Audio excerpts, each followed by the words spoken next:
Lo Storebelt è un ponte a pagamento che collega la Selandia alla Fionia e noi oggi andremo al castello di Egeskov.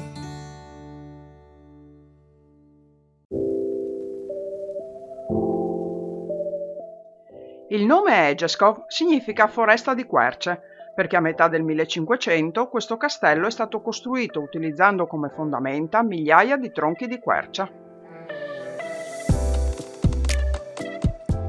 Abbiamo visitato il castello in autonomia e al pian terreno troviamo la sala della caccia con molti trofei provenienti dall'Africa. La sala gialla è un grazioso salottino con mobili originali e la sala dei banchetti comunica con la sala dei cervi ricca di trofei di caccia.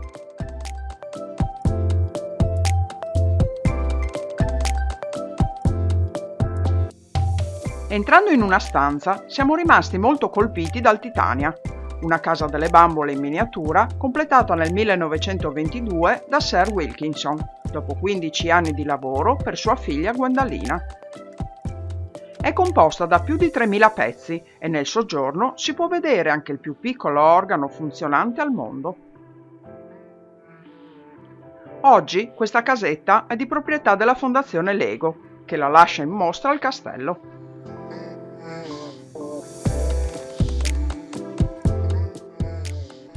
Nella soffitta del castello è stata allestita un'esposizione di giocattoli che vanno dal 1800 al 1900.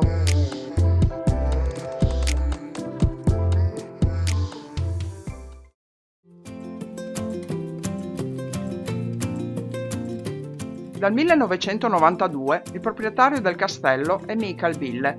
La sua famiglia lo acquistò nel 1784 e lo restaurò come lo vediamo oggi, insieme ai suoi bellissimi giardini e a un labirinto dove potersi mettere alla prova.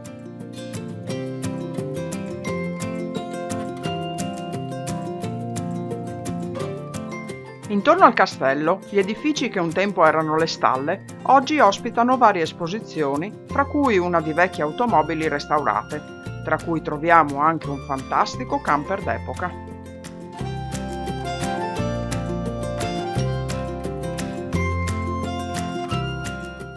La ricostruzione molto accurata di una vecchia drogheria ci ha permesso di divertirci un po', a ricercare alcuni prodotti usati 100 anni fa e ci sorprende di trovare anche qualcosa di provenienza italiana.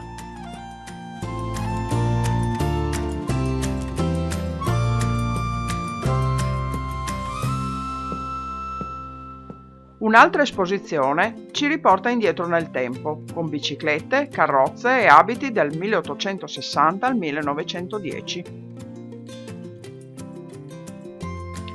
Il Falk Museum racconta la storia dell'azienda Falk, che produceva e produce ancora oggi il materiale e tutti i veicoli di emergenza.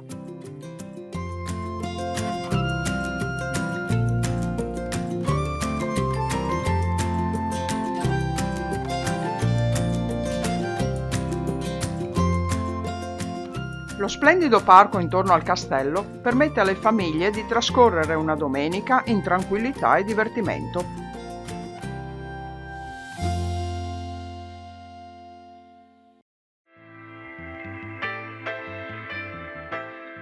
Rimaniamo sull'isola Fionia e ci spostiamo a Odense, dove parcheggiamo il camper fuori città e in bicicletta raggiungiamo il centro storico famoso per aver dato i natali allo scrittore Hans Christian Andersen.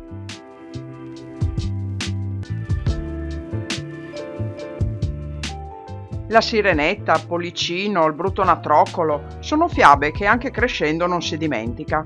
E qui si trova la casa di Andersen, lo scrittore più famoso della Danimarca. La città dei mendicanti è il soprannome dato a questo vecchio quartiere di Odense e le sue minuscole vie hanno mantenuto un fascino d'altri tempi.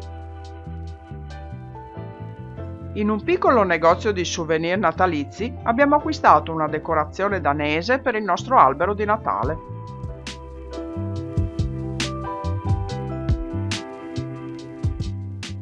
La cattedrale di Odense è intitolata a San Canuto, patrono della Danimarca, il cui scheletro è conservato in una teca esposta al pubblico nella cripta.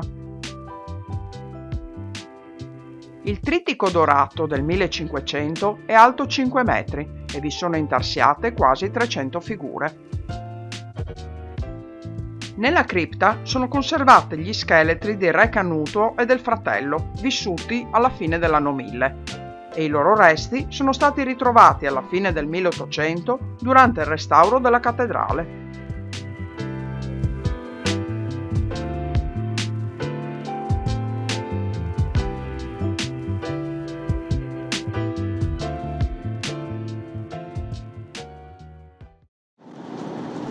Attraversando un altro ponte gratuito, lasciamo la Fionia per la penisola Jutland e per la notte raggiungiamo l'isola Arrow.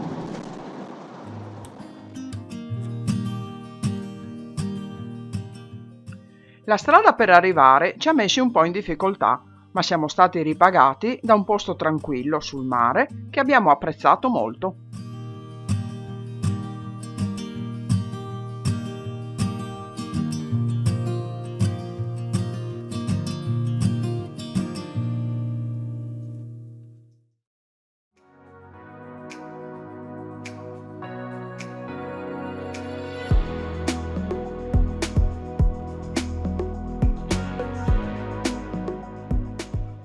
Lasciamo la piccola isola Arrow perché oggi andremo ad Horsens per visitare il Museo dell'Industria.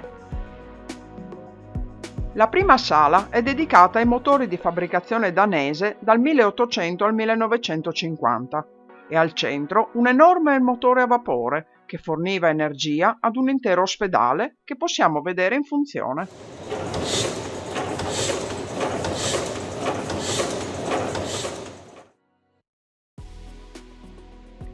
La sala successiva esponeva alcuni macchinari e moltissimi oggetti artigianali usati in passato per la stampa.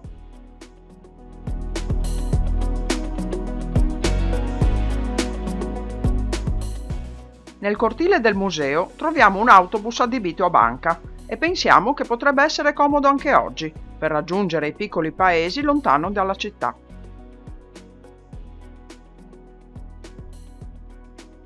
Nell'edificio vicino al bancabus possiamo visitare una tipica banca degli anni 30. In quel periodo potevano lavorare solo uomini e tutte le registrazioni venivano fatte a mano.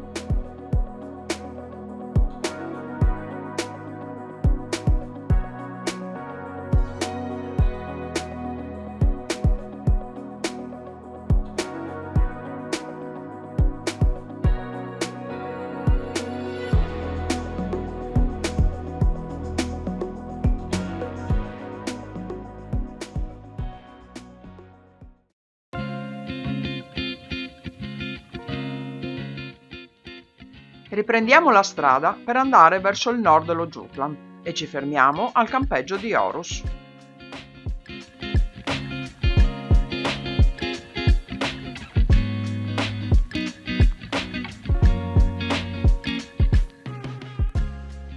Lasciamo il camper in campeggio e in bicicletta raggiungiamo il centro collegato da una bella pista ciclabile che costeggia il mare. L'attrattiva principale di Horus è il suo museo di arte moderna chiamato Aros, un edificio di 9 piani ispirato alla Divina Commedia. L'ingresso si trova al 4º piano e da lì si può scendere verso l'inferno oppure salire verso il paradiso.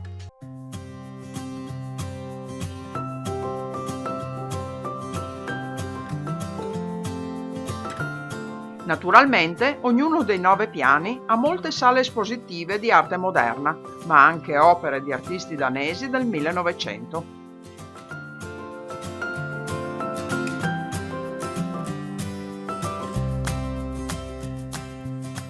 Alcune di queste forme d'arte sono alquanto bizzarre, ma, come si suol dire, ogni forma d'arte ha sempre un suo perché.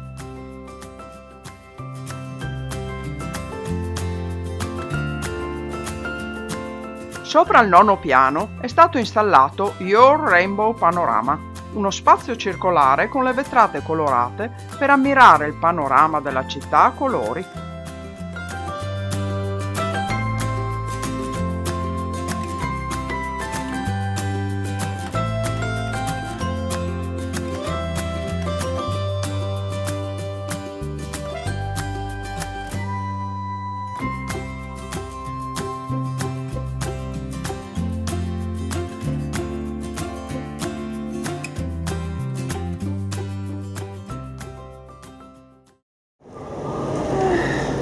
pause? Eh sì, adesso abbiamo finito il paradiso, i gironi del paradiso, adesso dobbiamo andare giù verso l'inferno. Ah, andiamo, mi viene già paura.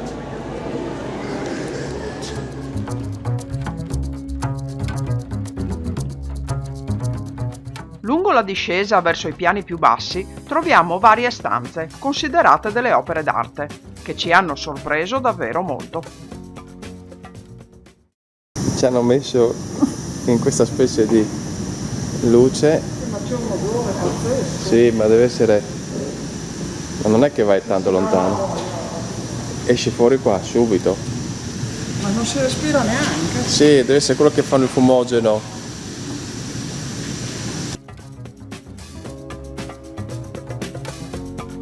Dopo la stanza con il fumo rosa, continuiamo la nostra discesa verso l'inferno e troviamo opere d'arte che facciamo fatica a capire e ci rendono anche un po' tristi.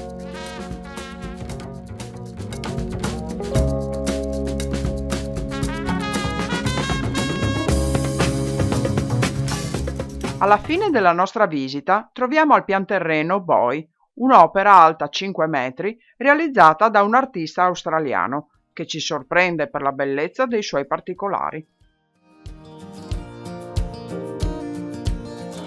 Sunday morning with my head on your chest, wearing your shirt like my party dress. Something about the way you're holding me tight lets me know everything's alright. We don't have anywhere to be.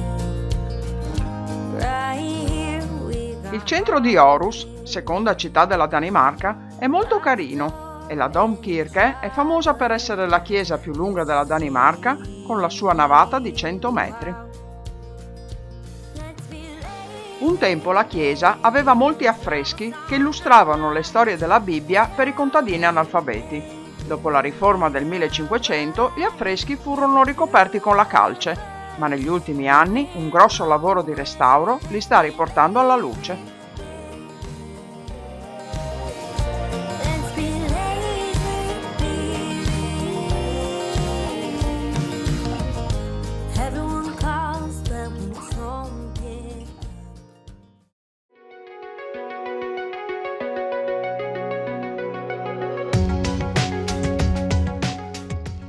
Proseguiamo verso nord alla volta di Skagen e i campi di frumento arrivano spesso fino al mare, creando panorami da cartolina.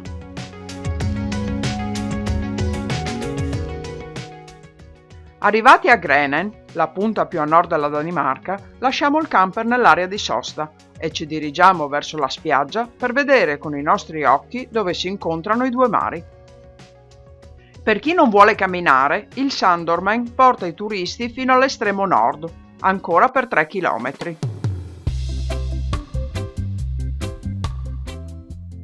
Grenen è la punta di spiaggia più a nord del continente Europa ed è anche il punto dove si incontrano due mari. A destra il Mar Baltico, più verde e agitato, e a sinistra il Mare del Nord, più azzurro e tranquillo. I due mari hanno densità diverse temperature e salinità e quindi, anche se si scontrano in questo punto, non si mescolano. Il tratto di mare interessato da questo fenomeno è molto turbolento e le forti correnti non permettono la balneazione.